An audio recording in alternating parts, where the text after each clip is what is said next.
Hello, नमस्कार दोस्तों, स्वागत है आपका फिर से हमारे यूट्यूब चैनल में। और आज का हमारा जो टॉपिक होगा वो हम यूनिट डायमेंशन जो हमारा लास्ट वीडियो लेक्चर में इनकम्प्लीट रह गया था। लास्ट वीडियो लेक्चर तक जहां कंप्लीट किया था हमने, उससे फर्दर आगे अपन इसको स्टडी करेंगे, है ना। तो आज कॉन्सेंट्रेट होके इस वीडियो लेक्चर को पूरा एंड तक जरूर देखें, बहुत ही इंपॉर्टेंट टॉपिक रहेगा आज का ये। और इसमें जो हम डिस्कस करने जाएंगे वो एग्जाम के पॉइंट ऑफ व्यू के साथ साथ बोर्ड के पॉइंट ऑफ व्यू से भी काफी इंपॉर्टेंट होता है बेटा, है ना। तो इनको देखते जाइए, अपन को कैसे स्टडी करना है, किस तरह से हमें उनको समझना है। तो हमने जो लास्ट लेक्चर में कंप्लीट किया था वो हमारा टॉपिक था डायमेंशंस कैलकुलेट कैसे किया जाता है। जब कोई भी फिजिकल क्वांटिटी हमें गिवन होती है तो हम उनका डायमेंशन कैसे कैलकुलेट करते हैं।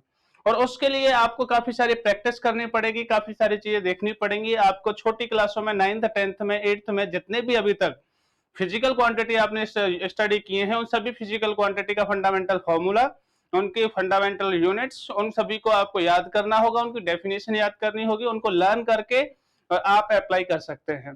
तो ये जितना आप डायमेंशन को कैलकुलेट करना चाहते हैं तो उसके लिए आपको जितना हो सके, जितना पॉसिबल हो सके उतनी प्रैक्टिस करनी होगी। और प्रैक्टिस से ही आप डायमेंशन को अच्छी तरह से स्टडी कर पाएंगे, उसे और ज्यादा स्ट्रॉन्ग बना पाएंगे अपने इस टॉपिक को। तो आज का हमारा टॉपिक डायमेंशन से आगे, हम देख रहे हैं कि डायमेंशन से आगे हमें इसका एप्लीकेशन कहां होता है, कि फिजिकल वर्ल्ड में हम जब डायमेंशन को पढ़ चुके हैं तो हम इसका एप्लीकेशन कहां कर सकते हैं, हम कहां पे इसको यूज करते हैं। तो इसे बोला जाता है एप्लीकेशन ऑफ डायमेंशन, है ना बेटा। तो अब देखिए, ध्यान से देखो इसमें कि आज का जो हमारा टॉपिक है वो है application of dimension.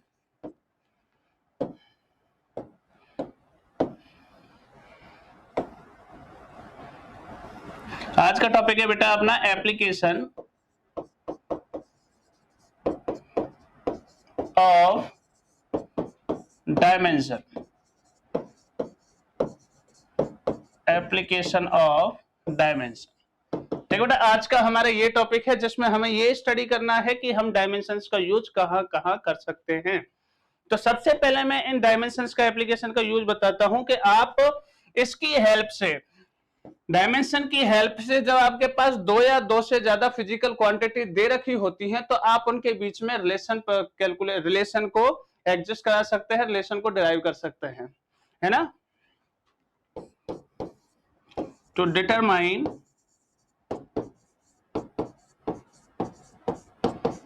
the relationship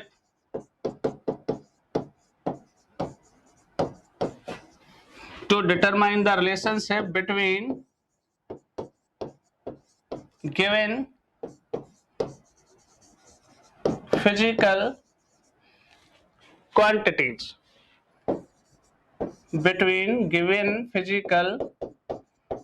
quantities, ठीक है बेटा। ये पहला हो गया।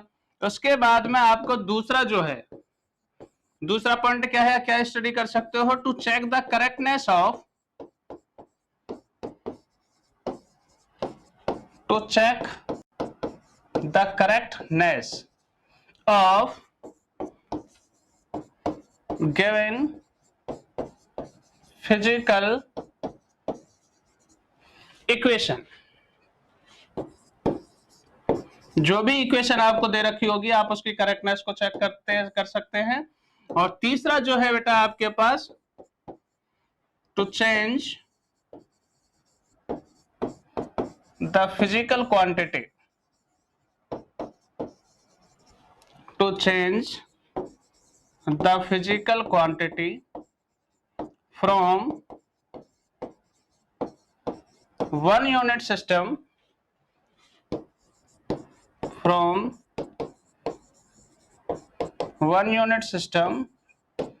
to another।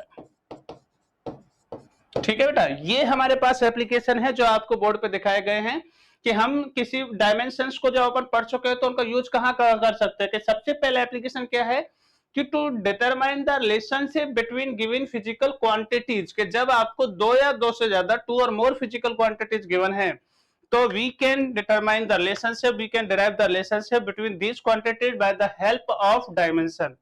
सिमिलरली जो सेकंड पॉइंट है, dimension can also be applicable to check the correctness of the given physical equation, के जब आपके पास कोई भी फिजिकल इक्वेशन, जितनी भी आप केमिस्ट्री से रिलेटेड है मैथ से रिलेटेड हैं या फिर फिजिक्स में है या फिर कोई भी अभी तक आपने कोई फॉर्मूला पढ़ा है, तो उस फॉर्मूले की करेक्टनेस को चेक भी डायमेंशन एनालिसिस की हेल्प से किया जाता है ना। और तीसरा है बेटा कि to change the physical quantity from one unit system to another, कि हम फिजिकल क्वांटिटी को एक यूनिट सिस्टम से दूसरे यूनिट सिस्टम में भी चेंज कर सकते हैं। और मैं आपके लिए शॉर्ट में एक बार रिकॉल करवा देता हूं इस चीज को, कि हम लास्ट वीडियो में इसको पढ़ चुके हैं, यूनिट सिस्टम, जिसमें हम फंडामेंटल क्वांटिटी, लेंथ, मास, टाइम को लेके शुरुआती दौर से अब रिसेंट टाइम तक जितने भी हमने चेंजेस किए हैं, जितने भी हम उनके मेजर यूनिट स्टैंडर्ड लेवल पे यूज करते हैं, उन्हीं को ही अपन यूनिट सिस्टम में लेते हैं, उनके कॉम्बिनेशन को ही यूनिट सिस्टम में कहा जाता है। जैसे याद करो कि शुरुआत में जो दौर था उस वक्त हम यहाँ पे एफपीएस सिस्टम यूज करते थे, उसके बाद में सीजीएस सिस्टम आया। अब रिसेंटली जो सिस्टम है हमारे जिसपे बुक्स बेस हैं या फिर रिसेंटली जितनी भी कैलकुलेशन करते हैं वो एमके सिस्टम पे है। अब +4 फंडामेंटल क्वांटिटीज के साथ में वो एसआई सिस्टम बोल देते हैं, है ना। तो इस तरह से हमारे पास में ये फिजिकल क्वांटिटीज का यूनिट सिस्टम है, जिसमें किसी भी क्वांटिटी को एक यूनिट सिस्टम से दूसरे यूनिट सिस्टम में कन्वर्ट किया जा सकता है। ये डायमेंशंस के हैं बेटा। अब इनमें से हम एक एक को स्टडी करते चलेंगे। इनमें पहला है कि to determine the relationship between given physical quantities, है ना। तो इसको ध्यान से सुने, हम पहले वाले को स्टडी कर रहे हैं कि हम कैसे रिलेशनशिप स्टडी करेंगे इसमें, कि जब हमारे पास में बहुत सारा फिजिकल क्वांटिटीज, मतलब बहुत फिजिकल क्वांटिटी दे रखी होंगी, 2 या 2 से ज्यादा, तो उन फिजिकल क्वांटिटीज को हम कैसे चेक करेंगे, उसमें आपस में रिलेशन कैसे डिटरमाइन करेंगे, उसको देखना बेटा। तो अब ये आपका पहला टॉपिक क्या है, to determine the relationship between given physical quantities.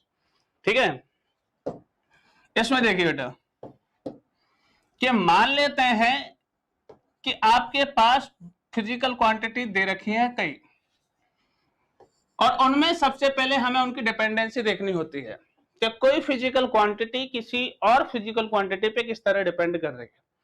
उन डिपेंडेंसी के अकॉर्डिंग हम उनमें एक एक्सप्रेशन, डिपेंडेंसी में हम जानते हैं कि कोई भी फिजिकल क्वांटिटी यदि दूसरी फिजिकल क्वांटिटी पे डिपेंड करती है, उन पे डिपेंडेंसी शो करती है, तो वो तो या तो डायरेक्टली प्रोपोर्शनल हो सकता है या फिर इनवर्सली प्रोपोर्शनल। लेकिन जब तक हम उस फॉर्मूले के बारे में फेमिलियर नहीं है तो हम उसे डायरेक्टली प्रोपोर्शनल ही लेके सॉल्व करते जाएंगे। अब इनवर्सली हुआ तो उसकी पावर ऑटोमेटिक हमारे पास चेंज आ जाएगी या फिर नेगेटिव साइन आ जाएगी, जो आपको कैलकुलेशन से अभी मालूम हो जाएगा। एक बार मैं फिर बता रहा हूं इस चीज को कि जब हमें रिलेशनशिप डिटरमाइन करना है तो सबसे पहले आप डिपेंडेंसी या क्वेश्चंस के गिवन डाटा के अकॉर्डिंग आप डिपेंडेंसी रिलेशन बना लो उसमें, कि कौन सी फिजिकल क्वांटिटी किन किन फिजिकल क्वांटिटी पे डिपेंड कर रही है। एग्जाम्पल लेके चलते हैं, मैं छोटा सा क्वेश्चन देता हूं यहाँ पर, उस क्वेश्चन को समझने की कोशिश करें। ये क्वेश्चन लिया है मैंने छोटा सा यहाँ पे, कि time period of simple pendulum. Simple pendulum एक हमारे पास डिवाइस होती है फिजिक्स में, आप पढ़ोगे इसको अपने, सिंपल हार्मोनिक मोशन का एक टॉपिक आएगा, चैप्टर आएगा, उसमें स्टडी करेंगे। सिंपल पेंडुलम एक डिवाइस होती है, वो डिवाइस को अपन जब उसकी मेन पोजीशन से डिस्प्लेस करके रिमूव कर देते हैं, मेन पोजीशन से डिस्प्लेस करके रिलीज कर दिया है उसे, तो फिर उसके बाद वो अपनी मेन पोजीशन के अराउंड एसएचएम करता है ना। तो उस सिंपल पेंडुलम की अपन बात कर रहे हैं कि the time period of simple pendulum, the time period of simple pendulum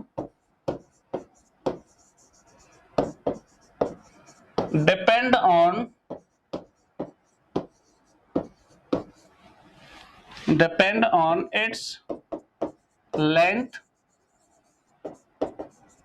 and gravitational acceleration ठीक है बेटा, ये क्वेश्चन है। एक हमने छोटा सा एग्जांपल लिया है कि सिंपल पेंडुलम का जो टाइम पीरियड है वो उसकी लेंथ पे, पेंडुलम की लेंथ क्या है और उसके ग्रेविटेशनल एक्सेलरेशन पर डिपेंड करता है ना। तो ध्यान से समझना इसको कैसे करना है, कि सबसे पहले जब आप इसमें क्वेश्चंस को पढ़ोगे तो इसकी लैंग्वेज से हमें पता लग रहा है कि इसमें जो डिपेंड कर रहा है वो है टाइम पीरियड। तो इसमें टाइम पीरियड को यहाँ पे मैं टाइम पीरियड को कैपिटल टी से डिनोट कर देता हूं। और ये किस किस पे डिपेंड कर रहा है बेटा, टाइम पीरियड किस किस बात पे डिपेंड कर रहा है, एक तो है उसकी सिंपल पेंडुलम की लेंथ और दूसरा है ग्रेविटेशनल एक्सीलरेशन। तो लेंथ को हम शो कर देते हैं L से और N2 में ग्रेविटेशनल एक्सीलरेशन, ग्रेविटेशनल एक्सीलरेशन उसे हम लिख देते हैं बेटा G से।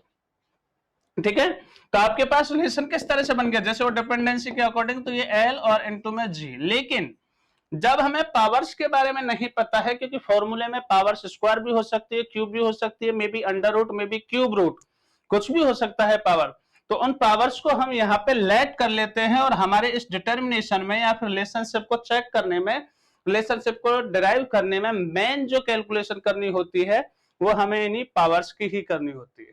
सेंटेंस को एक बार ध्यान से सुने कि जब हमें फॉर्मूले में हमने डिपेंडेंसी रिलेशन बना लिया है, तो गिवन क्वांटिटी जिन क्वांटिटीज पे डिपेंड कर रही है, आप उनकी पावर अपनी तरफ से A B C X Y Z P Q Y जो भी आप चाहते हो, कोई भी अलजेब्रिक वेरिएबल ले सकते हो, है ना, आपकी मर्जी से कोई भी वेरिएबल चूज कर सकते हो। तो मैंने यहाँ पे ए और बी कंसीडर कर लिया है। अब देखिए, तो इसमें हमें यहाँ पे पता लग गया कि टी है टाइम पीरियड, ठीक है ना बेटा, टाइम पीरियड। और टाइम पीरियड का जो डायमेंशन फॉर्मूला होता है m0 l0 और t1, क्योंकि ये एक तरह का टाइम है, m0 l0 t1। इसी तरह से l है वो है एक लेंथ, तो m0 l1 t0 इसका हो गया। इसी तरह से है g, ये एक तरह का एक्सीलरेशन है, तो m0 l1 और t माइनस 2, ये एक्सीलरेशन का डायमेंशन फॉर्मूला हो गया। अब ये जितने भी डायमेंशन फॉर्मूले हैं, आप इन डायमेंशन फॉर्मूले को यहां पे लिख दीजिए, ठीक है बेटा, यहां पे आप लिख देंगे। तो पहले टाइम का लिखा हमने, तो m0 l0 t1 directly proportional m0 l1 t0 power a, after that m0 l1 t minus 2 और पावर b। ठीक है, ये हमने पावर्स पुट कर दिए यहाँ पे। अब क्वेश्चंस में हमारे पास कुछ ज्यादा कुछ खास बचा नहीं है। आप देख सकते हैं कि इस तरह के क्वेश्चंस, अलजेब्रिक इक्वेशन हम ऑलरेडी स्टडी कर चुके हैं, छोटी क्लासों में हमें कंपैरिजन बताया जाता है। तो हमें सिर्फ यही कंपेयर करना है कि यहाँ पे भी मास लेंथ टाइम है इस हमें लेफ्ट साइड में इक्वेशन में देखा जाए तो यहाँ पे भी मास लेंथ टाइम है, और राइट साइड में यदि आप देखोगे तो यहाँ पे भी गौर करो मास लेंथ और टाइम की ही टर्म है। लेकिन बस डिफरेंस इतना सा है कि यहाँ पे पावर हमारे पास स्पेसिफाई फिक्स है, बिल्कुल कांस्टेंट है, लेकिन यहाँ पे पावर जो है वो ए और बी की फॉर्म में आएंगी। तो हमें सिर्फ इनकी पावर्स को कंपेयर करना है, जैसा कि अपन अर्थमेटिक इक्वेशन मैथमेटिक्स में करते रहते हैं। तो अब देखो, इधर पावर m0 l0 और t1, ठीक है बेटा, ये हो जाएगी मास की पावर टोटल जीरो, क्योंकि यहां से भी जीरो यहां से भी जीरो, दोनों तरफ से जीरो, तो ये मास की टोटल पावर जीरो। ओके, अब लेंथ की पावर देखेंगे तो लेंथ की पावर यहां से ए है और यहां से पावर आएगी बेटा बी, इस ब्रैकेट से ए और इस ब्रैकेट से बी। टाइम की पावर देखें, टाइम की पावर यहां से जीरो और यहां से हो जाएगी आपके पास माइनस का 2b। सिंपल। दोबारा से इस लाइन को एक सब बार और लिख देते हैं, m0 l0 t1 directly proportional m0 la plus B और t माइनस 2b, है ना। तो अब यहां पे कंपेयर आफ्टर कंपैरिजन, हम जब कंपैरिजन करते हैं तो उसके बाद देखो बेटा, बहुत ही इंपॉर्टेंट चीज आपको यहां से अब मिलेगी। और इसी तरह से बहुत ही सिंपल कंसेप्ट है इसे कैलकुलेट करना। मास की पावर यहाँ पे जीरो, इधर भी जीरो। यहाँ पे देखा जाए तो लेंथ की पावर यहाँ पे जीरो है, लेकिन यहाँ पे लेंथ की पावर a प्लस बी है, तो फर्स्ट इक्वेशन आपके पास फॉर्म हो जाएगी a plus B equal to zero, पहली इक्वेशन। ओके, उसके बाद में टाइम की इक्वेशन यहाँ पे देखा जाए तो 1 है, और यहाँ पे इक्वेशन आ रही है आपके टाइम की इक्वेशंस के बेसिस पे पावर मिल रही है आपको माइनस 2b। तो यहां से b कैलकुलेट करोगे बेटा तो ये b की वैल्यू आएगी माइनस का हाफ, b माइनस का हाफ, और इस b की वैल्यू को इक्वेशन फर्स्ट में पुट करोगे तो a की वैल्यू हो जाएगी प्लस का हाफ। ये आपके पास दो डाटा मिल गए। अब इन दोनों डाटा को आप अपने इस फॉर्मूले में रख दीजिए जो आपने यहाँ पे कंसीडर किया है, पावर a और a b। इन दोनों डाटा को आपको रखना है, तो किस तरह रखेंगे, देखो बेटा a और b दोनों को अपन यहाँ पे रख देते हैं। इन दो a और b की पावर को हम यहाँ पे पुट कर देते हैं, तो आपके पास then t directly proportional l की पावर हाफ एंड g की पावर माइनस हाफ। और इसे आप ऐसे भी लिख सकते हो बेटा टी अंडर रूट और ये एल अपॉन में जी। ठीक है,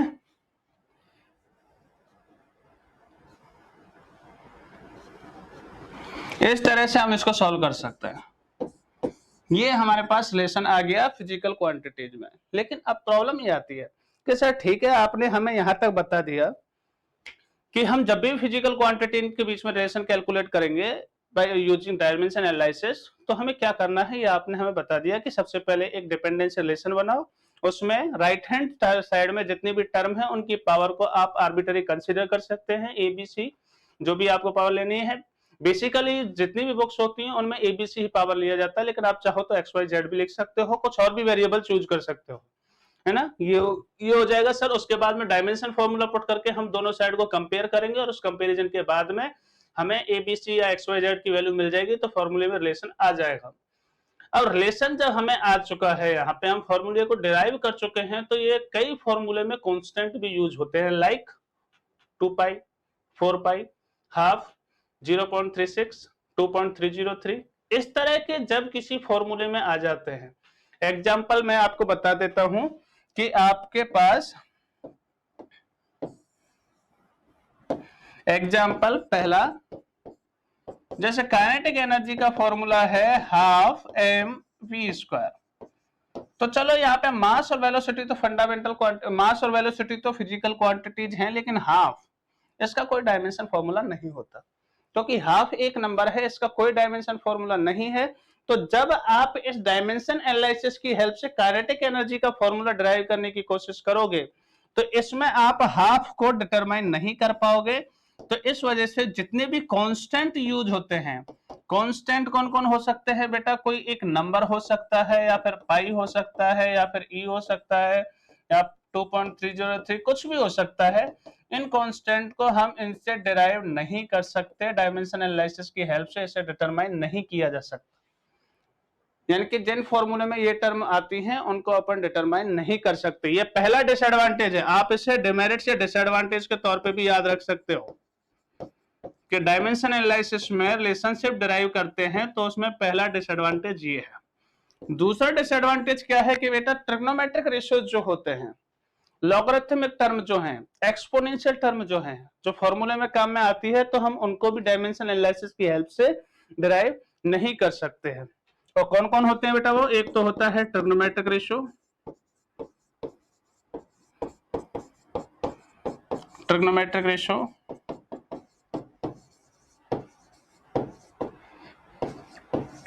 logarithmic term, exponential term, ETC, इन्हें अपन डायमेंशन एनालिसिस की हेल्प से डिटरमाइन नहीं कर सकते, है ना। उसके बाद में थर्ड पॉइंट आता है कि जो कोई फिजिकल इक्वेशन है और उसमें दो या दो से ज्यादा टर्म किसी भी साइड में आ रहे हैं, कोई भी इक्वेशन होती है उसके दो साइड होते हैं, तो लेफ्ट हैंड और एक right hand side. Left hand side में राइट हैंड साइड में यदि दो या दो से ज्यादा टर्म प्रेजेंट होते हैं, जैसे for example s equal to ut plus half T square equation of second equation of motion, ये जो होता है इसमें ये दो टर्म है राइट हैंड साइड में, आप इनको डायमेंशन एनालिसिस की हेल्प से डिटरमाइन नहीं कर सकते।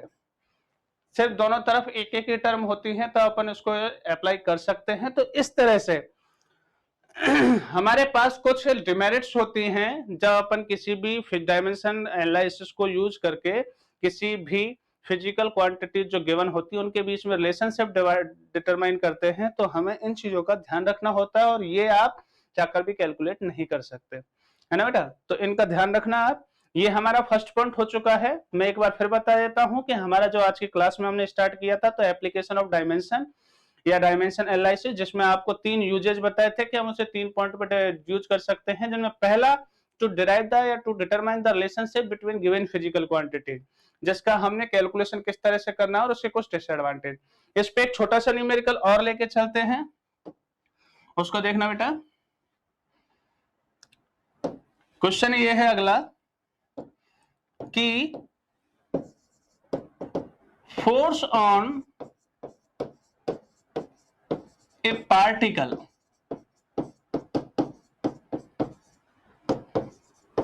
along a along a circular path depend. Force on a particle along a circular path depend on its mass, comma velocity and radius of path. ठीक है बेटा, ये है आपके पास कि जब हम किसी भी कोई सर्कुलर पाथ में कोई ऑब्जेक्ट या पार्टिकल मूव कर रहा है और उस पे जो फोर्स का मैग्नीट्यूड है या फोर्स की जो डिपेंडेंसी है वो किस बात पे है बेटा, एक तो पार्टिकल के मास पे, एक उसकी velocity and radius of the path. तो हमें यहाँ पे इनके बीच में फॉर्मूला डिराइव करना है। तो कैसे करेंगे इसका सॉल्यूशन? देखिए बेटा, तो सॉल्यूशन सबसे पहले मैंने बताया था कि डिपेंडेंसी रिलेशन फाइंड आउट कर लो। तो यहां से हम देखते हैं कि फोर्स एफ है, इस फोर्स की डिपेंडेंसी किस किस पे है बेटा? एक तो उसके मास पे, एक उसकी वेलोसिटी पे और उसके रिलेशन पे, सॉरी रेडियस पे। इन पे रिलेट करता है, वो इन पे डिपेंड करता है। और मैंने बताया था कि जब डिपेंडेंसी रिलेशन हम फॉर्म कर लेते हैं तो उसके बाद आर्बिट्ररी आप इनकी पावर कंज्यूम कर सकते हो, है ना। तो मैं इसकी पावर ले लेता हूं बेटा, मास की पावर मैंने ले ली है ए, वेलोसिटी की बी और रेडियस की पावर कितनी है सी। अब देखो एम कौन, एफ कौन है यहाँ पे? फोर्स। इसका डायमेंशन फॉर्मूला मैं डायरेक्ट लिख रहा हूं बेटा, m1 l1 t-2। आप इसमें मास इनटू एक्सीलरेशन फॉर्मूला लगा के, कल हमने लास्ट वीडियो लेक्चर में इसको डिराइव भी किया था, तो आप इसको देख सकते हैं या फिर खुद से एक बार ट्राई कर सकते हैं। इसमें फॉर्मूला मास इनटू एक्सीलरेशन, उसको यूज करके m है बेटा यहाँ पे mass, mass is a fundamental quantity, तो आप इसका डायमेंशन फॉर्मूला सिर्फ ये लिखोगे m1, बाकी जितनी भी डायमेंशन टर्म आती है वो उनकी पावर हो जाएगी 0। ठीक है बेटा। v है यहाँ पे वेलोसिटी, वेलोसिटी एक डिराइव्ड क्वांटिटी है और इसे सॉल्व करने के लिए आप डिस्प्लेसमेंट अपॉन टाइम यूज करोगे, जिससे फॉर्मूला मिल जाएगा m0 l1 t-1। ठीक है। उसके बाद नेक्स्ट है बेटा रेडियस r, ये रेडियस है और रेडियस में आप यहां पे लिख सकते हो m0 l1 और t0। ठीक है, ये सारे के सारे आप यहां पे डाटा पुट कर दीजिए। तो m1 l1 t-2 directly proportional m1 की पावर 8, जो टर्म 0 है मैं उन्हें अब नहीं लिख रहा बेटा, है ना। फिर उसके बाद l1 t-1 के पावर b, फिर उसके बाद l1 और उसकी पावर c। ठीक है, ये आप कर सकते हो इस तरह से कि किसी भी तरफ यदि डायमेंशन, किसी भी फिजिकल क्वांटिटी का डायमेंशन 0 आ रहा है उस फॉर्मूले में, तो कैलकुलेशन वो कोई रोल प्ले करेगा नहीं, तो आप इस तरह से उनको नेग्लेक्ट कर सकते हो, है ना। तो अब देखिए यहां से बेटा m1 l1 t-2 directly proportional, मास की पावर सिर्फ a मिलेगी आपको, लेंथ की पावर लास्ट के दोनों ब्रैकेट से मिलेगी और उसे अपन b प्लस सी लिख देते हैं, और t की पावर ओनली माइनस का b। ठीक है, जो सिर्फ हमें सेकंड ब्रैकेट से मिलेगी। तो आफ्टर कंपैरिजन, आफ्टर कंपैरिजन क्या मिला बेटा आपको कंपैरिजन के बाद में,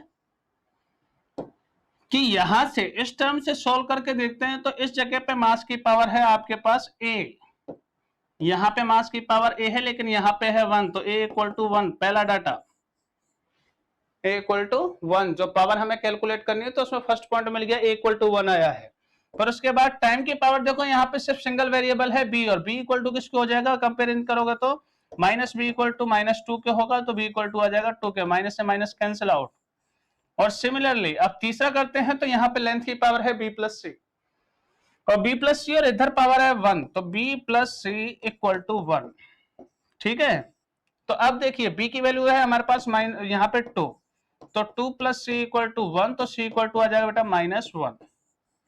अब ये सारे डाटा यदि हम इसमें पुट कर देते हैं, ये जो हमारे पास फॉर्मूला है इसमें यदि इसको पुट कर दिया जाए सभी डाटा को, तो आपके पास क्या मिलेगा बेटा, f डायरेक्टली प्रोपोर्शनल m की पावर a की वैल्यू 1, फिर b की वैल्यू 2 आई है, और c r की वैल्यू जो आएगी वो c है, और c इक्वल टू आया -1। तो यहां से हो जाएगा f directly proportional mv square और अपॉन में r। ये हमने इस तरह से रिलेशन को डिराइव कर लिया है, जिसे हम सेंट्रीफ्यूगल फोर्स भी बोलते हैं। आप इसको स्टडी करोगे बेटा आगे, तो इसे सेंट्रीफ्यूगल फोर्स भी कहा जाता है, सेंट्रीफ्यूगल फोर्स। ठीक है, इसके बाद अपन नेक्स्ट चलते हैं। ये हमारा डायमेंशन हो चुका है, डायमेंशन एप्लीकेशन एनालिसिस का फर्स्ट एप्लीकेशन। उसके बाद है to check the correctness of the given physical equation, ये सेकंड एप्लीकेशन है। To check the correctness of given physical equation. किसी भी फिजिकल इक्वेशन जो आपको दे रखी है उसकी करेक्टनेस भी चेक की जा सकती है बेटा। तो करेक्टनेस चेक करने के लिए मैं यहाँ पे आपको एक सिंपल सा कंसेप्ट बताता हूं और उस कंसेप्ट से ही आपको करेक्टनेस को चेक करना है। और वो कंसेप्ट क्या है बेटा कि जब भी हमें करेक्टनेस चेक करनी है तो उसके लिए आप एक सिंपल प्रिंसिपल यूज करोगे और उस प्रिंसिपल का नाम है principle of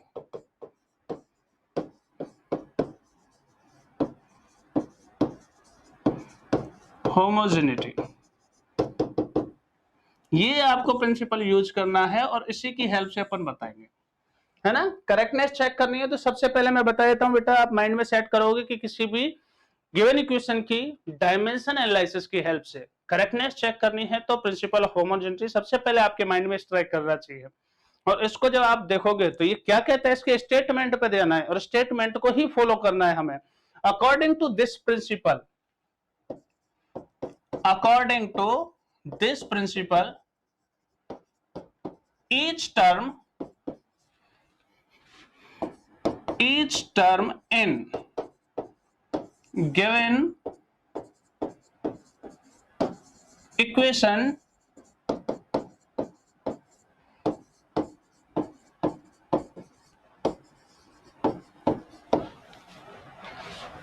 should have the same dimension formula, same dimension formula।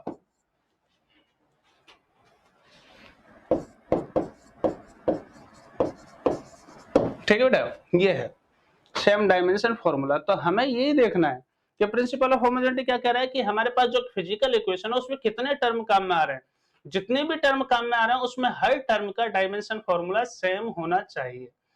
Her term का डायमेंशन फॉर्मूला सेम होना चाहिए, चाहे कितने भी टर्म हो, लेफ्ट हैंड साइड में भी कितने हो, चाहे राइट हैंड साइड में भी कितने भी टर्म हो, हर टर्म का डायमेंशन फॉर्मूला सेम हो, है ना। तो हमें ये देखना है। तो इसके लिए अपन एक एग्जांपल लेके चलते हैं बेटा छोटा सा, कि माना हमने कोई इक्वेशन ली, बहुत सिंपल इक्वेशन लेते हैं हम, v square equal to u square plus 2as, ये गिवन है और हमारे पास क्वेश्चन है चेक इट्स करेक्टनेस, इसकी करेक्टनेस को चेक कीजिए, है ना। तो कैसे करेंगे इसका सॉल्यूशन, देखो सॉल्यूशन करने के लिए सबसे पहला पॉइंट, पहले आप इसकी टर्म लिखो left hand side. Left hand side में सिर्फ एक टर्म है और वो है वी स्क्वायर। वी कौन होती है बेटा, वेलोसिटी। वी कौन है यहाँ पे, वेलोसिटी। तो वेलोसिटी का dimension formula m0 l1 t-1 और उसका कर दीजिए स्क्वायर, तो आपको टर्म मिलेगी बेटा m0 l2 एंड t-2। ये इक्वेशन नंबर लिख देता हूं मैं फर्स्ट, इसको लिख दिया मैंने इक्वेशन नंबर फर्स्ट, जो हमने सॉल्व करने के बाद में पता लगा m0 l2 t-2 which is the first term and only term in the left hand side of the given physical equation. अब इसी तरह से अपन चलते हैं बेटा राइट हैंड साइड पे। तो लेकिन राइट हैंड साइड में आपके पास दो टर्म है। राइट हैंड साइड की पहले अपन फर्स्ट टर्म को देखते हैं, फर्स्ट टर्म। और फर्स्ट टर्म क्या है बेटा, u स्क्वायर। फर्स्ट टर्म कौन है, u स्क्वायर। u भी क्या है, वेलोसिटी। लेकिन इनको डिफरेंट तरीके से सिंबलाइज क्यों किया है, क्योंकि याद करो आपको 9th क्लास में जो आता है मोशन वाले चैप्टर में, उसमें u को इनिशियल वेलोसिटी कहते हैं और v कौन होता है बेटा अपने पास, फाइनल वेलोसिटी। तो ये दोनों है वेलोसिटी, लेकिन ये डिफरेंट पोजीशंस की हैं, इस वजह से हमने इनको सिंबलाइज एक डिफरेंट तरीके से किया है। अब u जो है इनिशियल वेलोसिटी है लेकिन है तो वेलोसिटी, तो इसका डायमेंशन फॉर्मूला सेम होना चाहिए, v के इक्वल में है। तो हम इसका फिर डायमेंशन फॉर्मूला सेम पुट करके और हमें यही टर्म मिलेगी जो हमें इक्वेशन फर्स्ट के अकॉर्डिंग मिली है। तो यहां तक तो दोनों टर्म सेम आ रही है। ये जो फर्स्ट टर्म है और ये सेकंड टर्म है, इनका दोनों का डायमेंशन फॉर्मूला सेम मिल रहा है according to equation first and second. तो इसका मतलब अभी तक इक्वेशन प्रिंसिपल ऑफ होमोजेनिटी को फॉलो कर रही है, यानी कि ये करेक्ट है। अब थर्ड टर्म पे जाते हैं, sorry second term. Right hand side की जो सेकंड टर्म है वो है हमारे पास बेटा 2as, ये टर्म है हमारे पास 2as। अब 2 एक नंबर है, और मैंने अभी लास्ट टॉपिक में आप लास्ट आर्टिकल में आपको लास्ट क्वेश्चंस में बताया था कि जो नंबर होते हैं उन नंबर का कोई डायमेंशन फॉर्मूला नहीं होता है। तो जो ये 2 टर्म है इसका डायमेंशन फॉर्मूला कुछ नहीं होगा, तो आप इसको सिंपल m0 L0 T0 लिख दीजिए, इसका कोई डायमेंशन फॉर्मूला नहीं है। उसके बाद में ए है एस्केलेरेशन। एस्केलेरेशन का डायमेंशन फॉर्मूला है m0 L1 T-1, हम ऑलरेडी यूज कर चुके हैं एक बार, ठीक है बेटा, लास्ट वीडियो लेक्चर में देख सकते हो। फिर आफ्टर दैट एस को बोलते हैं डिस्प्लेसमेंट, और displacement is consider to be like length, ये एक लेंथ की तरह है। तो इस लेंथ को अपन सिंपल डायमेंशन फॉर्मूले में m0 L1, क्योंकि मास काम में आता नहीं है, टाइम काम में आता नहीं है, उसमें सिर्फ लेंथ को वन टाइम यूज किया है, तो हमने ये लिख दिया। हमको सॉल्व करके देखो, है ना। सॉरी बेटा, एस्केलेशन की जो डायमेंशन है वो -2 हो गया ना। हाँ, तो अब देखिए यहाँ पे, तो इनको जब पावर्स को सभी को ऐड करते हैं तो m0 L की पावर 1 and 1 2 एंड t की पावर ओनली -2, ये equation number third. Equation first और सेकंड और थर्ड को चेक करना एक बार। फर्स्ट v² के लिए पहला टर्म है, सेकंड u² के लिए ये राइट हैंड साइड का फर्स्ट टर्म है, और ये सेकंड टर्म है राइट हैंड साइड का 2as, और तीनों का जब इक्वेशन फर्स्ट सेकंड थर्ड के अकॉर्डिंग डायमेंशन फॉर्मूला चेक कर रहे हैं तो आपको डायमेंशन क्या मिल रहा है बेटा, सेम। तो इससे ये प्रूफ होता है कि ये जो गिवन फिजिकल इक्वेशन है ये करेक्ट है, और जो फिजिकल इक्वेशन करेक्ट होती है वो प्रिंसिपल ऑफ होमोजेनिटी को फॉलो करती है, और उसी को हमने अप्लाई करके देखा है कि प्रिंसिपल ऑफ होमोजेनिटी के अकॉर्डिंग हर टर्म का dimension formula equation first second third से सेम आ रहा है, और इसी की वजह से अपन ये कहते हैं कि hence given physical equation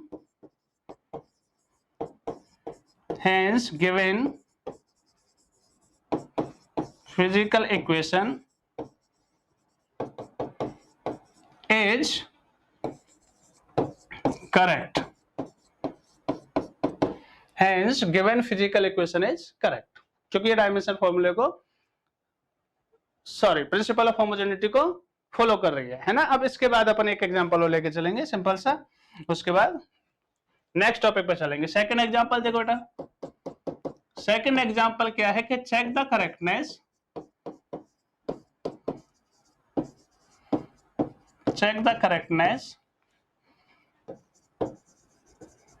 of following equation, है ना।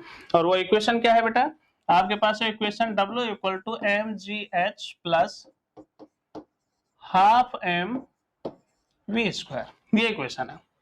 इसकी करेक्टनेस को चेक करना है। मैं फिर बता रहा हूं बेटा कि आपको यहाँ पे वीडियो लेक्चर में जितना टाइम लगता है, तो आपको यहाँ पे इनकी थ्योरी से रिलेटेड, इनको जो आपको समझाया जाता है, तो इनसे रिलेटेड जो भी थ्योरी होगी आपको पीडीएफ में प्रोवाइड करवा दी जाएगी। आप यहाँ पे सिर्फ टॉपिकों को ध्यान से समझे, उनका यूज कैसे किया जाता है, उनपे सॉल्यूशन कैसे किया जाता है, उनपे अपन किस तरह से मेथड अप्लाई करते हैं सॉल्व करने के लिए, आपको सिर्फ ये चीज नोटिस करनी है।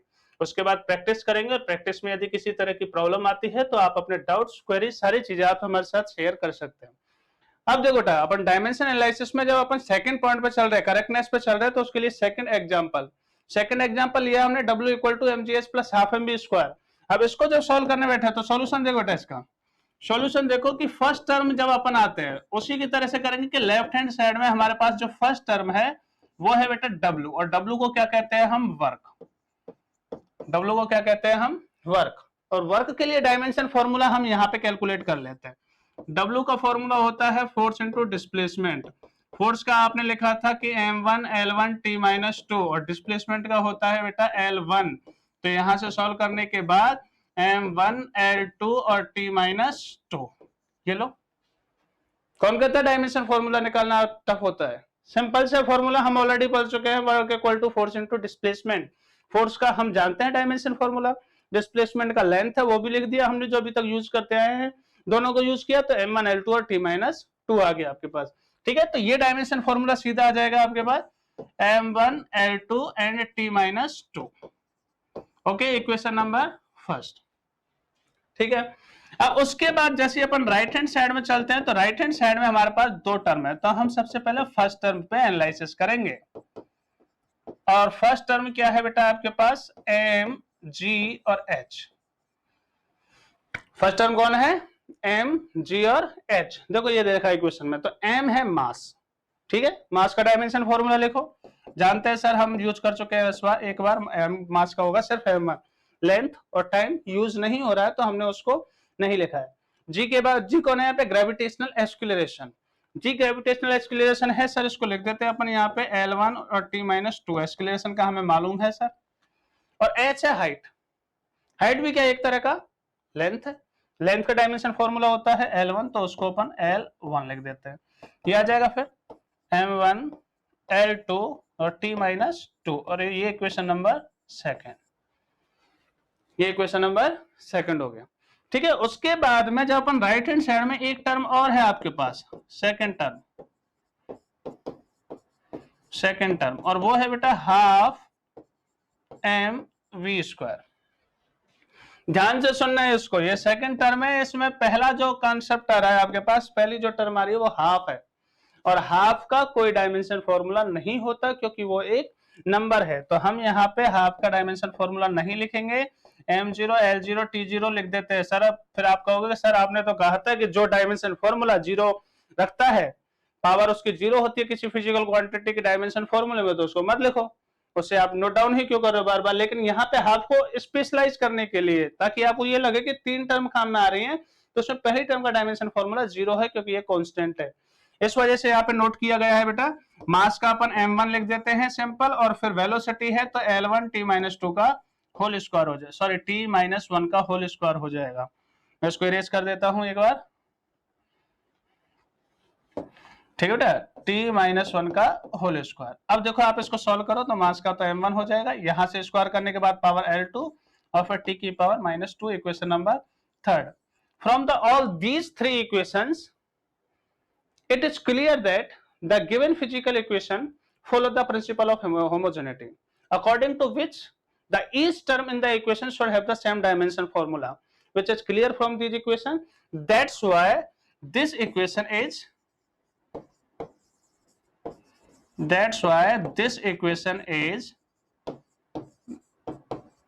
dimensionally correct. This equation is dimensionally correct, है ना बेटा। तो ये हम दो एग्जांपल पढ़ चुके हैं डायमेंशन करेक्टनेस चेक करने के लिए। अब हम तीसरे पे चलते हैं, और तीसरा है हमारा जो सबसे मोस्ट और इंपॉर्टेंट है कि किसी भी फिजिकल क्वांटिटी को एक सिस्टम से दूसरे सिस्टम में चेंज करना, और उसे चेंज करने के लिए हमें सबसे पहले किसी फिजिकल क्वांटिटी को एक सिस्टम से दूसरे सिस्टम में यदि चेंज करना है तो उसके लिए हमें थोड़ा सा introductory part about the physical quantity जानना होगा। और वो किस तरह से करेंगे, ध्यान से सुनो आप इसको, नेक्स्ट में ले जा रहा हूं मैं।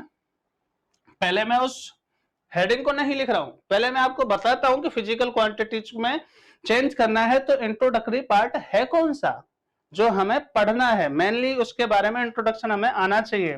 तो देखो बेटा कि जब हम किसी भी फिजिकल क्वांटिटी को लिखते हैं,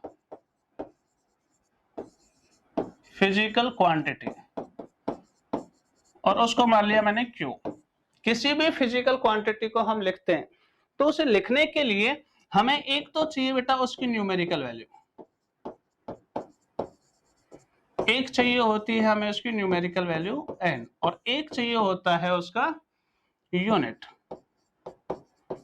जैसे अपन लिख देते हैं U से। सर ऐसे कैसे कह सकते हो, हमें तो नहीं मानते ऐसे, तो उसके लिए एग्जांपल लेके चलते हैं कि माना हमारे पास कोई एक लेंथ है, लेंथ को कंसीडर किया, लेंथ है 5 मीटर। ओके, तो length is a physical quantity, 5 is a numerical value, और ये है आपके पास यूनिट, है ना। लेंथ जो है यहाँ पे ये फिजिकल क्वांटिटी है, फिजिकल क्वांटिटी है, 5 जो है वो न्यूमेरिकल वैल्यू है, और ये है यूनिट। है ना, इस तरह से आपके पास। अब ये जो यूनिट है इसमें देखा जाए तो यहाँ पे मीटर है, यहाँ पे कौन है बेटा, ये मीटर। और मीटर कौन से सिस्टम में जो होता है आपके पास, एमकेएस यूनिट सिस्टम में। मैंने बताया आपके पास 3-4 तरह के यूनिट सिस्टम होते हैं, जिसमें पहला पढ़ा जाता है एफपीए, जिसमें लेंथ को तो लिया जाता है फुट में, मास को पाउंड में, और सेकंड टर्म एस बता रही है सेकंड, जिसको टाइम, जिसके हेल्प से टाइम को मेजर किया जाता है। अगला जो टर्म है आपके पास, जो इसी को चेंज करने के बाद में यूनिट सिस्टम बना, वो बना था सीजीएस, जिसमें लेंथ सेंटीमीटर में पहुंच गई थी, मास को ग्राम में, और टाइम को हम सेकंड में मेजर करने लग गए थे। उसी के बाद अगला जो बना था आपके पास चेंज करने के बाद, वो एमकेएस, जिसे अपन रिसेंटली अभी यूज करते हैं बुक्स में और कैलकुलेशन के टाइम पे, जिसमें लेंथ को मीटर में मेजर किया जाता है, मास को किलोग्राम में, और टाइम को किसमें मेजर किया जाता है बेटा, सेकंड में। ठीक है, तो ये हमारे पास में 3 तरह की यूनिट सिस्टम होती है। अब देखिए यहाँ पे कि ये क्वांटिटी जो अपन ले रहे हैं, तो यहाँ पे जो 5 मीटर दे रखी है एमकेएस में, क्योंकि एमकेएस में अपन मीटर में यूज करते हैं। मैं इसी क्वांटिटी को 5 मीटर की जगह 500 सेंटीमीटर भी लिख सकते हैं, क्योंकि हमें छोटी क्लास में बताया जाता है कि हम 1 मीटर में 100 सेंटीमीटर लेते हैं, है ना, तो हम इसे 500 सेंटीमीटर भी लिख सकते हैं। अब ये जो सिस्टम है सेंटीमीटर में, जब हमने लिखा है तो सेंटीमीटर हो गया बेटा ये सीजीएस सिस्टम में। किसमें हो गया ये, सीजीएस सिस्टम में। इसमें अब यहाँ पे जो ये टर्म है ये न्यूमेरिकल वैल्यू को शो कर रहा है, ये टर्म है ये यूनिट को शो कर रहा है। अब समझने वाली बात क्या है कि जब हम किसी भी फिजिकल क्वांटिटी को, सिंपल सा एग्जांपल लिया बेटा, ध्यान से समझना कि जब हम किसी भी फिजिकल क्वांटिटी को देखते हैं तो आप चाहे किसी भी यूनिट सिस्टम में आप उसको रिप्रेजेंट करें, लेकिन उसे रिप्रेजेंट करने के लिए न्यूमेरिकल वैल्यू चाहिए और एक क्या चाहिए, उसका यूनिट चाहिए। जैसे एमकेएस में भी है और सीजीएस में भी है, लेकिन हो सकता है कि न्यूमेरिकल वैल्यू और यूनिट एक यूनिट सिस्टम से दूसरे यूनिट सिस्टम में जाते टाइम चेंज हो जाए, है ना। अब उसके बाद एक टर्म और लेते हैं कि ये जो यहाँ पे हमने लेंथ डायमेंशन लिया है या फिजिकल क्वांटिटी ली है, हम इसका डायमेंशन फॉर्मूला लिख देते हैं, है ना। तो डायमेंशन फॉर्मूला होगा लेंथ का बेटा m0 l1 और t0, सिंपल, m0 l1 और t0। अब देखो, अब चाहे क्वांटिटी को आप एमकेएस में रिप्रेजेंट करो चाहे सीजीएस में रिप्रेजेंट करो, आप किसी भी यदि उसमें सिस्टम में उसको रिप्रेजेंट करोगे तो डायमेंशन फॉर्मूला आपको सेम ही मिलेगा। दोनों में चेंज करो, डायमेंशन फॉर्मूला जब निकालोगे तो उस क्वांटिटी का डायमेंशन फॉर्मूला क्या मिलेगा बेटा, आपको सेम ही मिलेगा। तो यहां से हमारे पास कुछ इंपोर्टेंट फैक्टर पता लगे कि जब हम एक यूनिट सिस्टम से दूसरे यूनिट सिस्टम में स्विच करते हैं, चेंज करते हैं आपस में, तो कुछ चीजें चेंज होती हैं और कुछ रहती हैं अनचेंज, है ना। एक यूनिट सिस्टम से दूसरे यूनिट सिस्टम में चेंज के दौरान, during the change of quantity from one system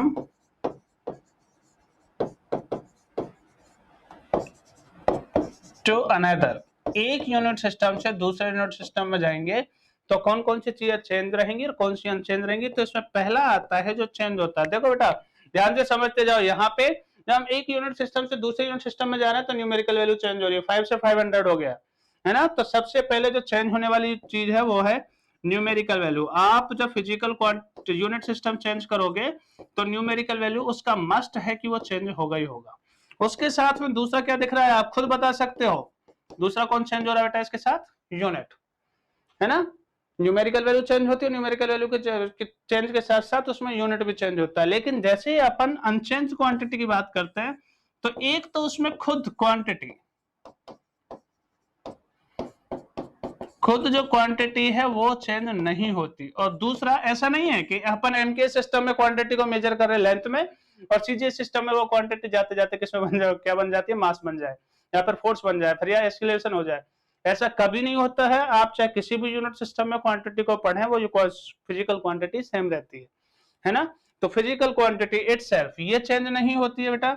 और उसके बाद दूसरा जो है वो डायमेंशन फॉर्मूला ऑफ क्वांटिटी, ये चेंज नहीं होता है। Dimension formula of quantity. ये इंपॉर्टेंट पार्ट है बेटा, तो हम यहां से इसके बेसिस पे क्या रिजल्ट निकाल सकते हैं कि हमें क्या इस डिस्कशन से क्या रिजल्ट निकला है कि जब हम किसी भी फिजिकल क्वांटिटी को सब पढ़ रहे हैं तो उसे पढ़ने के लिए एक तो चाहिए उसकी न्यूमेरिकल वैल्यू और एक चाहिए उसका यूनिट। ठीक है बेटा, क्यों यहाँ पे क्वांटिटी एंड न्यूमेरिकल वैल्यू और यूनिट है, लेकिन ये यहाँ पे मैं एक फर्स्ट यूनिट सिस्टम में ले रहा हूं, यूनिट सिस्टम फर्स्ट।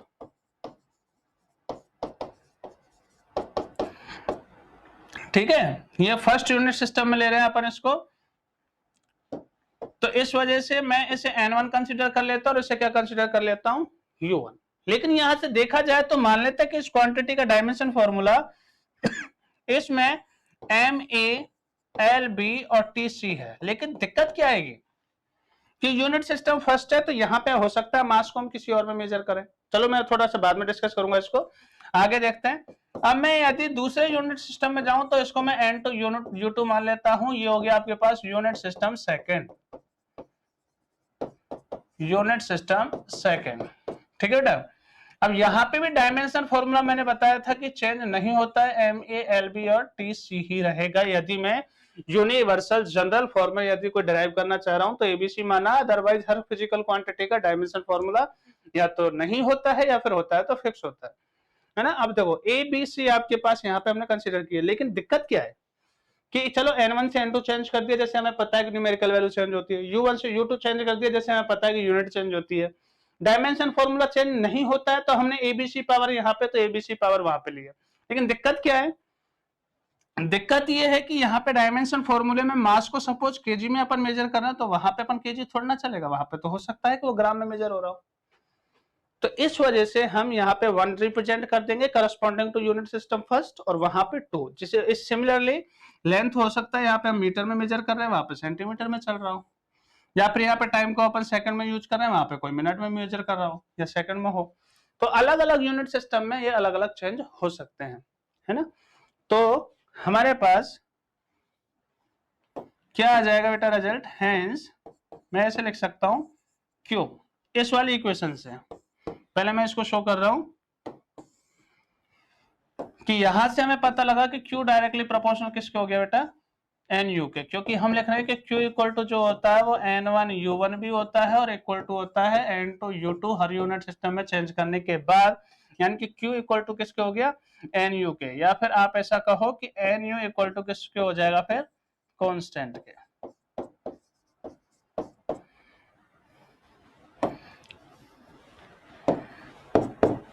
ये कांस्टेंट के हो जाएगा, तो n यहां से डायरेक्टली प्रोपोर्शनल किसके हो गया बेटा, u के, n डायरेक्टली प्रोपोर्शनल हो गया यहां से u के।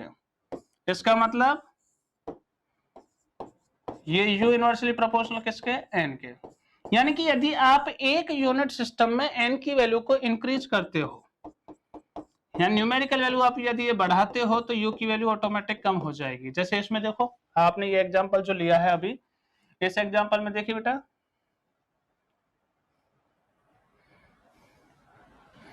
इस एग्जांपल में देखो आपने जो एग्जांपल लिया है यहाँ पे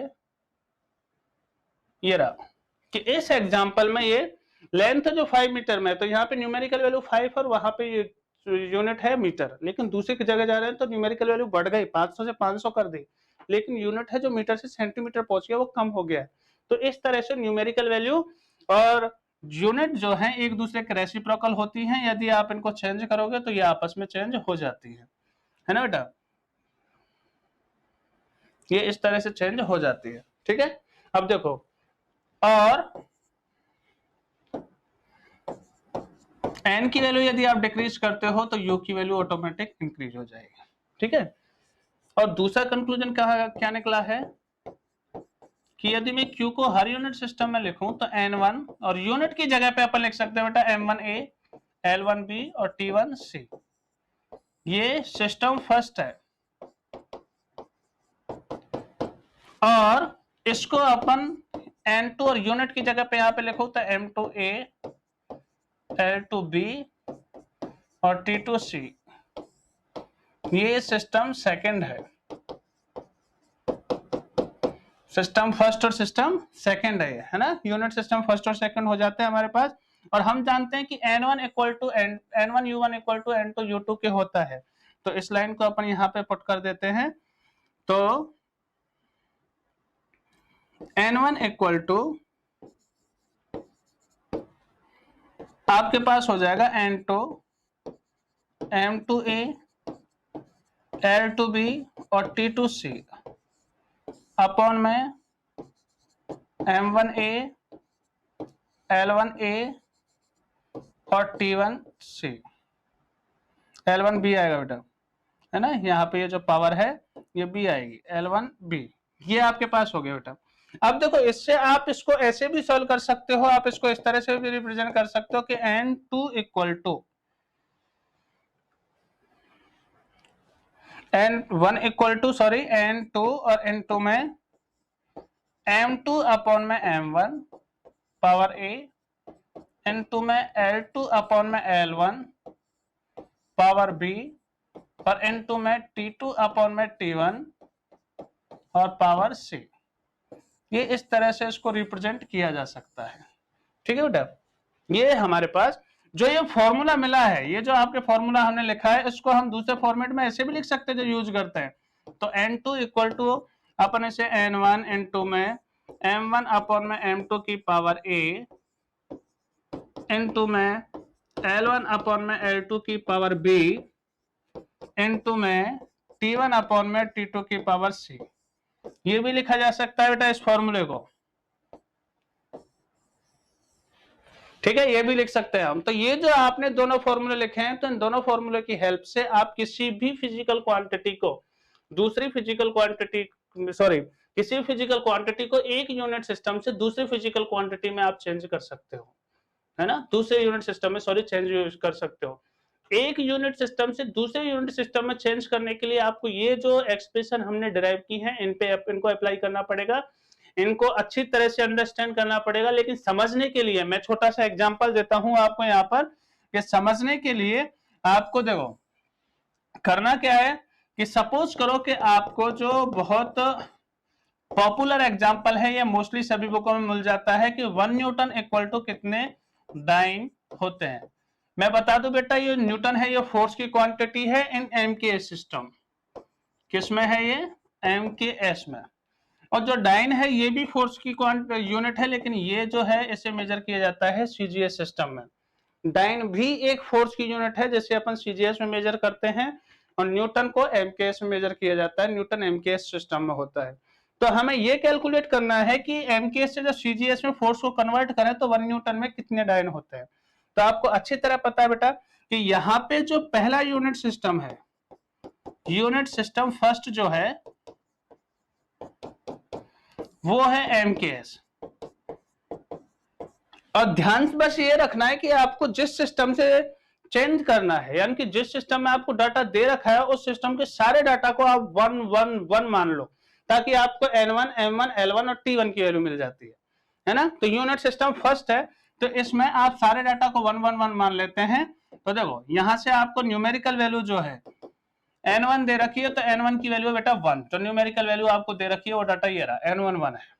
ठीक है, उसके बाद में m1, m यहाँ पे मास होता है और मास को हम 1 kg ले रहे हैं, जब तक कहा ना जाए। ध्यान से सुनना मैं क्या बोल रहा हूँ। m के सिस्टम में हम जानते हैं कि मास को kg में मेजर करते हैं, लेकिन जब तक कहा ना जाए तब तक आपको उसका रेफरेंस लेवल 1 ही लेना है।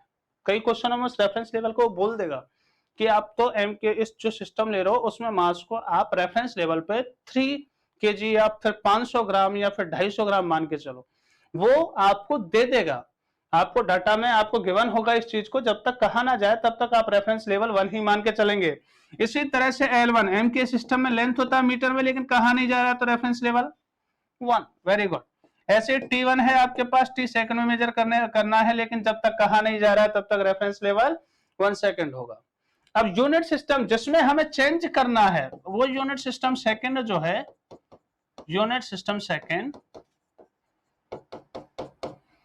वो है बेटा CGS में। किसमें है वो? CGS यूनिट सिस्टम है। इसमें हमें चेंज करना है, तो इसमें न्यूमेरिकल वैल्यू ऑटोमेटिक बेटा समझ में आ रही होगी कि हमें n2 तो निकालना N2 पूछा है ना, यहाँ पे डाटा नहीं दे रखा है तो N2 तो हमें कैलकुलेट करना है।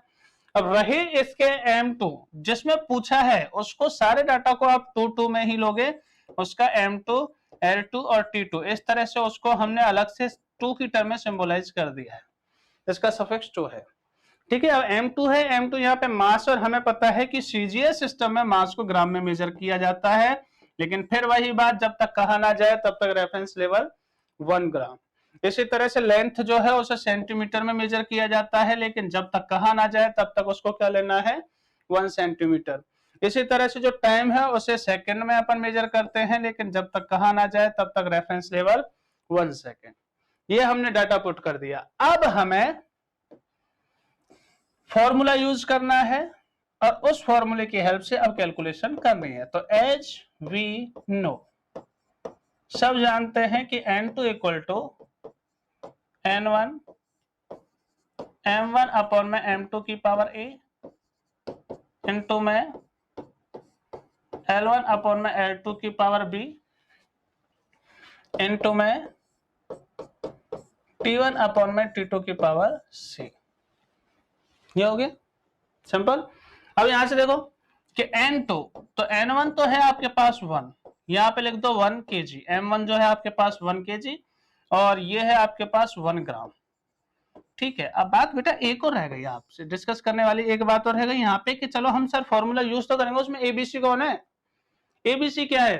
तो एबीसी के लिए फिर से अपन बैक जाते हैं, तो एबीसी से पता लगता है कि हमने यहाँ पे देखा कि हम जब क्वेश्चन सॉल्व कर रहे हैं तो हमने यहाँ पे एबीसी इन डायमेंशन फॉर्मूले को माना था कि यूनिट सिस्टम फर्स्ट में डायमेंशन फॉर्मूला है MALBTC, लेकिन उनको मेजर करने के लिए M1 L1 T1 अलग अलग है। ऐसे यूनिट सिस्टम 2 में भी डायमेंशन फॉर्मूला जो है उसकी पावर्स है एबीसी, तो हम यहाँ पे डायमेंशन फॉर्मूला किसके अकॉर्डिंग लेते हैं, इस क्वांटिटी के अकॉर्डिंग। तो ऐसे ही हम इस क्वेश्चन में इस क्वांटिटी के अकॉर्डिंग ही डायमेंशन फॉर्मूला लेंगे। तो ध्यान से देखना बेटा, एबीसी निकालना है हमें, तो यहां पे मैं उसका डायमेंशन ले लेता हूं। जो हमारे पास Q है वो फोर्स है, फोर्स के लिए कैलकुलेशन कर रहे हैं, और फोर्स का डायमेंशन फॉर्मूला होता है M1 L1 T-2। तो यहां से कंपेयर करो, A की वैल्यू 1, B की वैल्यू 1 और C की वैल्यू -2। ठीक है, ये वैल्यू आ गई, ये वैल्यू है आपके पास में। इन वैल्यू को यूज करके हम यहाँ पे लिख देते हैं, अब डाटा पुट करते हैं, सॉल्व करते हैं इसको। तो A की वैल्यू आ जाएगी 1 मीटर अपॉन में 1 सेंटीमीटर, इसकी वैल्यू 1 अपॉन में 1 सेकेंड अपॉन में 1 सेकेंड और इसकी वैल्यू -2। ठीक है बेटा, तो N2 इक्वल टू 1 इंटू, इसको सॉल्व कीजिए बेटा, 10 की पावर 3 ग्राम अपॉन में 1 ग्राम, इसको ग्राम में चेंज कर दिया हमने, इंटू 1। ऐसे ही ये 10 की पावर 2 सेंटीमीटर, मीटर को सेंटीमीटर में चेंज कर दिया है, फिर ये सेंटीमीटर इंटू में सेकंड से सेकंड कैंसिल आउट तो 1 बचेगा और ये -2। उसके बाद देखा जाए बेटा यहाँ पे, तो इसको सॉल्व करते हैं अपन, तो यहाँ से ग्राम कैंसिल आउट हो जाएगा, सेंटीमीटर से सेंटीमीटर, आपके पास बचेगा N2 इक्वल टू 1 इंटू 10 की पावर 3 इंटू 10 की पावर 2 और N2 में 1 की पावर -2 है तो वो 1 ही रहेगा। 1 की पावर चाहे भगवान लगा दीजिए, पावर लगाने के बाद में वैल्यू आपको 1 ही मिलेगी।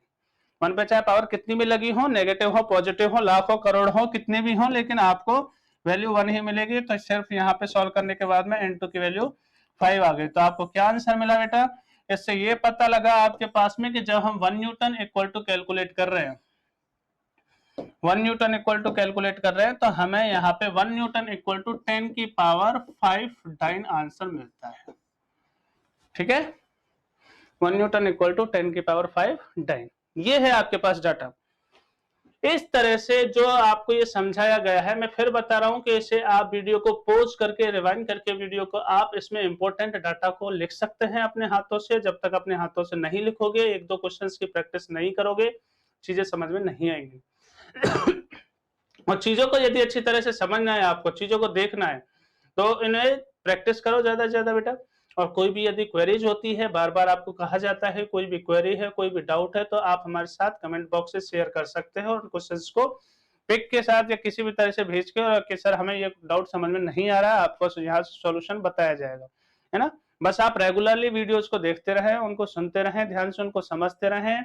उनका जो थ्योरेटिकल पोर्शन है, यदि किसी बच्चे को लिखना है, उनका थ्योरेटिकल पोर्शन आपको एज ए पीडीएफ इस डिस्क्रिप्शन बॉक्स में लिंक में मिल जाएगा।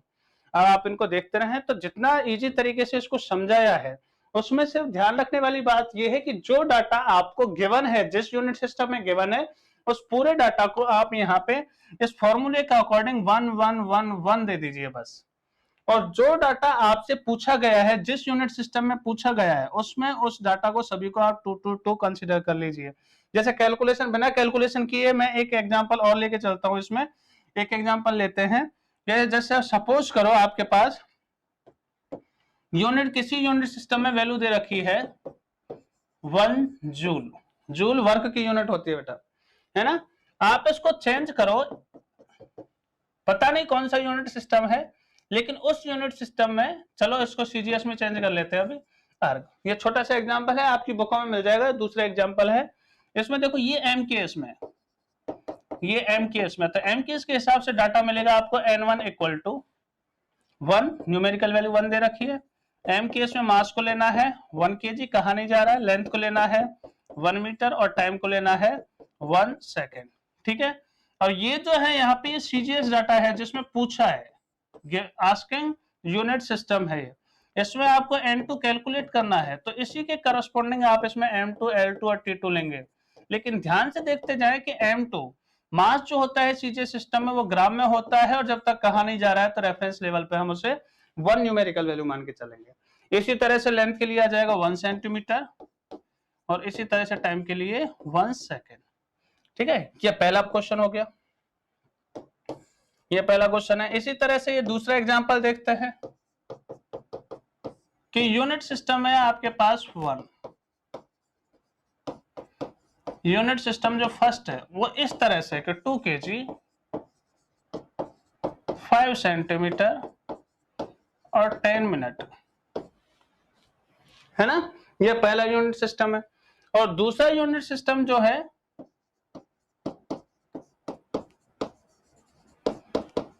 यूनिट सिस्टम सेकेंड, वो किस तरह से है, 1 ग्राम, उसे 100 ग्राम ले लेते बेटा, 100 ग्राम 1 मीटर एंड 10 सेकेंड। ये आपके पास वो डाटा है जिसमें पूछा गया है। अब आपको इसे इस यूनिट सिस्टम फर्स्ट से किसी क्वांटिटी को यूनिट सिस्टम 2 में चेंज करना है, और उस क्वांटिटी को बोल देते हैं बेटा अपन कि हमारे पास 5 यूनिट ऑफ फोर्स है, 5 यूनिट ऑफ फोर्स।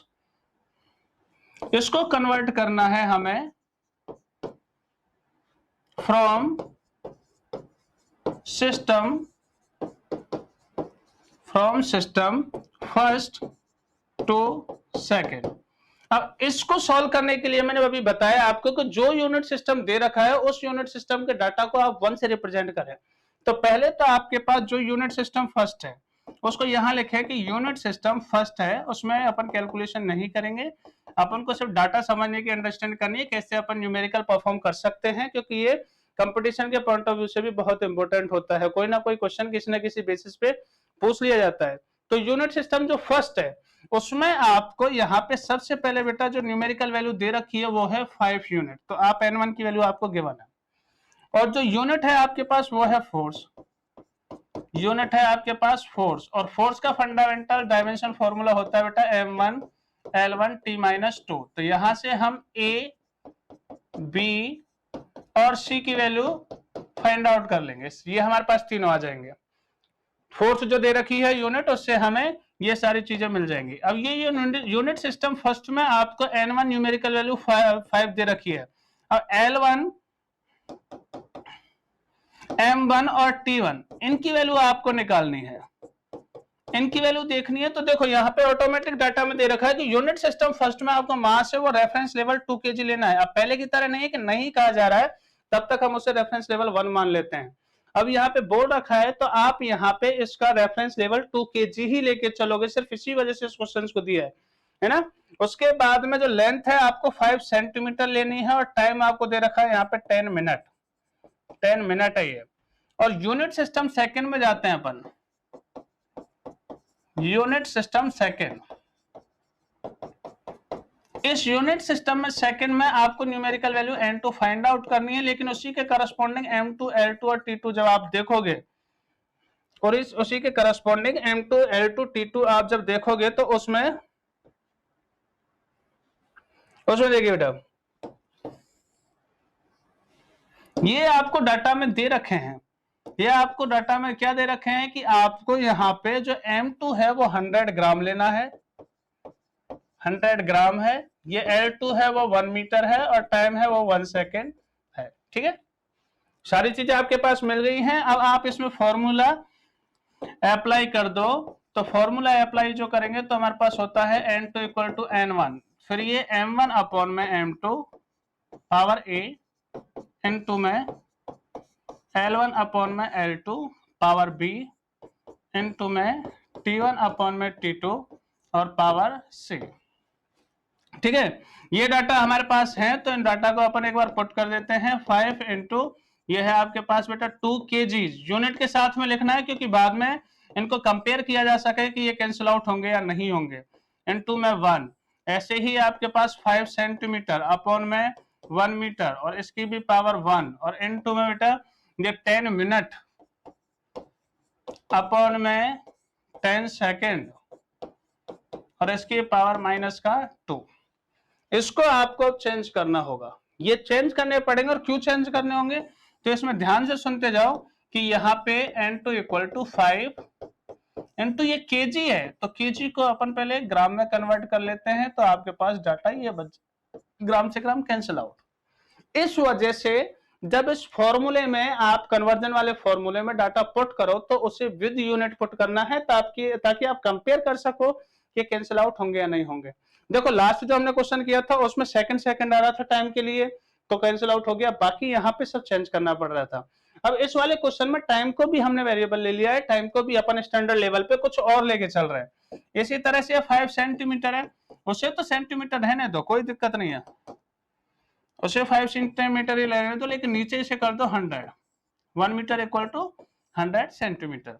ऐसे ऊपर 10 मिनट है उसे सेकंड में कन्वर्ट कर देते हैं और नीचे 10 सेकंड है और पावर माइनस का 2। देखो 10 से 10 कैंसिल आउट, ये 20 टाइम, तो n2 इक्वल टू आ गया आपके पास 5 इंटू 20 इंटू 5 अपॉन 100 और ये सॉल्व करने के बाद में बेटा 60 इंटू 60 हो जाएगा। इसे सॉल्व करने के बाद आपको न्यूमेरिकल वैल्यू मिल जाएगी, है ना। तो आज की इस क्लास में हमने ये सॉल्व करना सीखा है कि जब हम किसी भी डायमेंशन एनालिसिस की हेल्प से किसी भी क्वांटिटी को चेंज करते हैं from one unit system to another, तो आपको एक फॉर्मूला देखना है।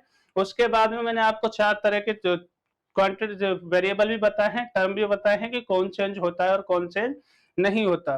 तो चेंज और अनचेंज के लिए वीडियो को रिवाइंड करके आप वहां से नोट कर सकते हो बातों बेटा। और मैं फिर बता रहा हूं कि जब कन्वर्जन करना हो एक यूनिट सिस्टम से दूसरे में, तो जो गिवन यूनिट सिस्टम का डाटा है आप उसे सफिक्स के तौर पे 1 में लेंगे, सारा डाटा 1 में, जो गिवन न्यूमेरिकल वैल्यू है n1 और m1 l1 t1 उसके करस्पॉन्डिंग फंडामेंटल क्वांटिटीज। और ऐसे ही यदि आप जो आस्किंग डाटा है उस आस्किंग डाटा में आपको न्यूमेरिकल वैल्यू n2 कंसीडर करनी है और उसी के corresponding fundamental quantities m2 l2 और t2 लेना है। इस तरह से अपन क्वांटिटीज को चेंज कर सकते हैं।